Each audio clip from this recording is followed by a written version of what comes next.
एसीको फुल टोटलको movement read गरेछ अब guys ल हाम्रो यो पावरटोनिक ECU r15v3 है हाम्रो 2018 मोडलको लागि यो कस्तो हुन्छ पर्फर्मेन्स यो भिडियो बनाइरहेको छौँ अनि त्यो थाहा हुन्छ अहिले भिडियो हेर्नु होला नि सबै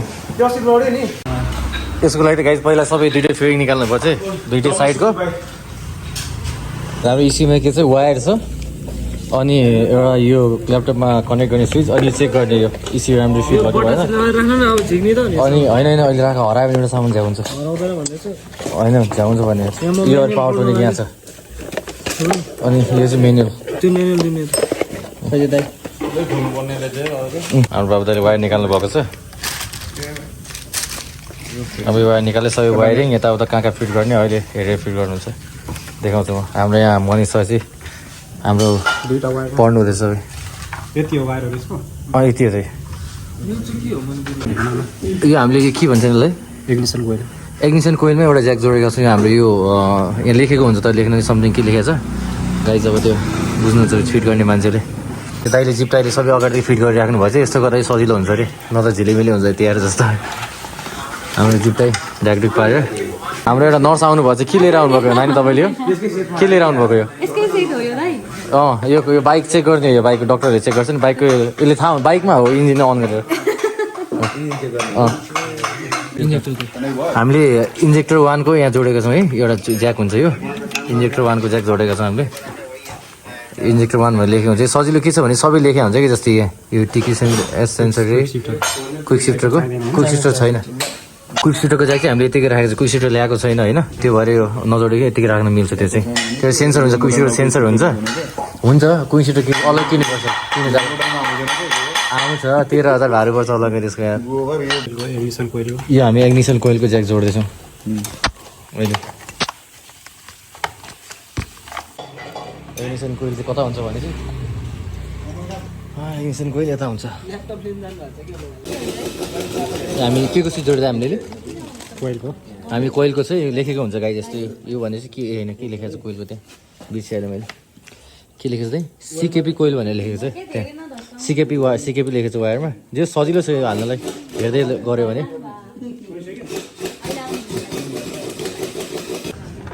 गाइज भर्खर हामीले यो टिपिएस सेन्सर फिट गरेका छौँ यहाँ यो चाहिँ अलिकति यहाँभित्र छ त्यो चाहिँ टोटलको लागि होइन यो टोटल के गर्छ रेस्पोन्स राम्रो गर्ने टोटल रेस्पोन्स राम्रो गर्ने सेन्सर छ त्यो चाहिँ हुन्छ टोटलको पोजिसन थाहा पाउने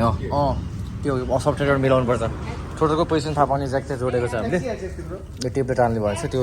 क्लिप कहाँ हरायो त्यही भएर यो बाटो के हाल्यो हामीले भन्नु त अर्थिङ हो यसको नाम चाहिँ के लेखेको छ बडी अर्थिङ यो हाम्रो ब्याट्रीको जोडिसकेको छ गाइज यो ब्याट्रीको एउटा हुन्छ यो वायर यहाँ के लेखेको हुन्छ भने चाहिँ ग्राउन्ड भनेर लेखेको हुन्छ अघि पनि देखाएको थिएँ अघि त अल्छी गर्दैन न यो चाहिँ हाम्रो यो मेन ECU चाहिँ यसमा फिट गर्ने यो चाहिँ बाहिर दाइले भित्रदेखि निकाल्नु हुँदैछ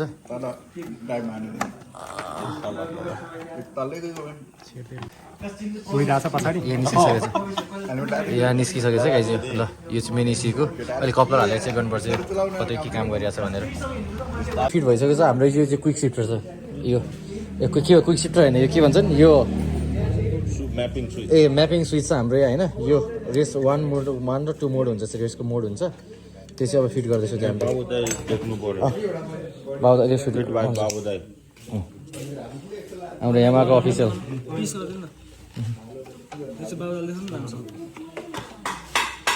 यो कपलर जोडेको छौँ है अब यो जोडेर अब चाबी अन गरेपछि थाहा हुन्छ लाइट बलेपछि चाहिँ कहाँ प्रब्लम सब देखाउँछ ल यो चाबी अन गरेर बाबुदाले गर्नुहुन्छ भयो बाबुदाको अखा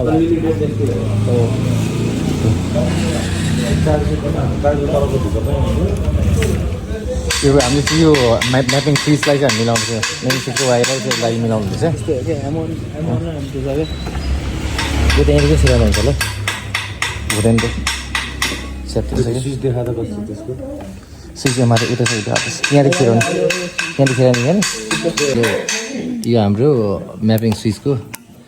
तार जोड्नु रहेछ हाम्रो ज्याक यो जोड्नु रहेछ बाबु दाइले यो चाहिँ हामीले सजिलो छ नि भित्रदेखि निकाल्नु पर्छ कि धेरै चाहिँ म्याक्सिमम देखेको छ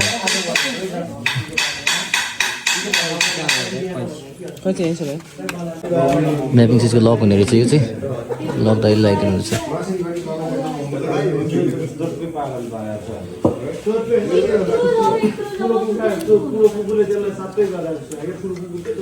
ल बाबु दाइ अब उद्घाटन हाम्रो बाबु दाइबाट ग्रिन लाइट बल्यो सब डन ग्रिन लाइट बल्यो गऱ्यो सब रेडी हो है गाइस सब चिज ठिक छ हाम्रो वायरिङ अब दाइले स्विच हाल्नु रहेछ हाम्रो लाइनै छैन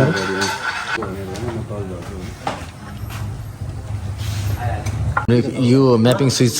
हालिसकेको छ यो स्विच 1 स्विच 2 के मोड छ के अहिले पछि भन्छु म यसको बारेमा ल गाइस यो हाम्रो ECU कम्प्युटर र फोनमा कनेक्ट गरेर चाहिँ यहाँ चाहिँ ECU जोड्ने अनि ज्याकले चाहिँ कम्प्युटर यो ज्याकले मेरो कम्प्युटरमा जोड्ने हामी ECU को अनि यो यहाँ जोड्ने जोड त यो ECU मा हाम्रो मनिषले जोड्नु भएको छ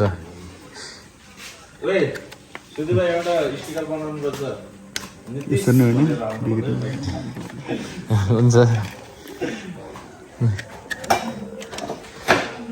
यो लक लाउने हो नि त बाबु बाबु भने चाहिँ दाइलाई भने होइन तिमीलाई भने फेरि त्यो लक लाउने त्यो लक लाउने देख्यो यस्तो हुन्छ ट्यालेन्टेड मान्छे अनि कम्प्युटर जोड्यो हाम्रो अब हाम्रो ECU कनेक्टर भएको छ फाइनली ल्यापटपसँग अब धेरै मोडिफाई गर्नु छ होइन ध्यान बल्ल खुसी लाग्यो मलाई क्ल्यारिफिकेसन गर्दैछौँ है यसको लागि चाहिँ टोटल क्यालिब्रेसन गर्दैछौँ हो अब गर्ने भयो एकछिन लिइराख न लिइराख्ने ल यो टोटल लिइराख्ने अनि रिड गरेँ मेरो टोटलको मुभमेन्ट टोटलको मुभमेन्ट रिड गरेको छ अब त्यसपछि के गर्ने हेर्दैछौँ यो चेक गर्नलाई RPM लिमिट सेट गर्न मिल्छ होइन अब यसको हामीले 5000 सेट गरेको छौँ अब 5000 टोटल खेल्दा 5000 माथि जान्छ किन हेरौँ है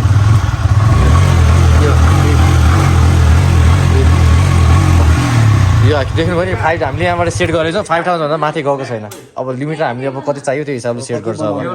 अब हाम्रो 5000 मा थियो भने चाहिँ अब हामीले कति चाहिँ 12500 सेट गरेको छ हाम्रो टोटल अब टोटल स्टार्ट गर्छ बाइकको 12500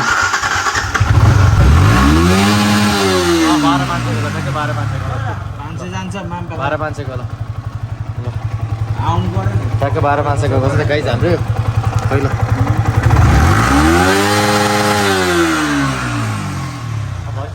गाइज यो डाइल्स है यहाँ गाडीको लोड हेर्छ अब टोटल खोल्दाखेरि खोल्नु रहेछ कम्ती है यहाँ देखाउँछ यो चल्छ